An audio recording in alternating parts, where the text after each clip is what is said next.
મિત્રો આજે હું આવી ગયો છું શ્રી નચિકેતા વિદ્યાભવનમાં। અહીંયા આવ્યો ને ત્યાં જસ્મીન સર, વિપુલ સર, સુરેશ સરને મળીને આનંદ થયો અને અંદર આવ્યો ને ત્યાં સુંદર મજાના ગણપતિ બાપાના દર્શન કર્યા। જો તો ખરી કેવું જોરદાર ડેકોરેશન છે ને, એક નંબર ડેકોરેશન। બાજુમાં એક જાદુ પણ જોવા મળ્યું, જાદુમાં કનેક્શન વિનાનું પાણી પડતું તો લે બોલો।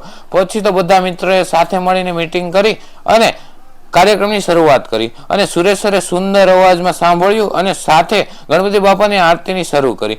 પછી તો મેં અને મારા મિત્ર અને ક્લાસમાં ભણતી છોકરીઓ અને બધા સર સાથે મળીને આરતીનો લાભ મળ્યો, ખૂબ જ આનંદ થયો। પછી આ બધા મિત્રોએ સાથે મળીને આરતી ગાય અને પછી મારા મિત્રો સાથે તાળીઓ સાથે અખંડ મોજ કરી। પછી તો પ્રસાદીનો તો વારો આવે જ ને। પછી જસ્મીન સર અને મેં સાથે મળીને ગુંદી ગાંઠિયા આપ્યા। છેલ્લે જતા જતા બધા સર મળીને અમને પ્રમાણપત્ર આપીને સન્માનિત કર્યા અને બધા સર, મેડમ અને શાળાવતી અમને આરતીનો લાભ મળ્યો એના માટે ખૂબ ખૂબ આભાર।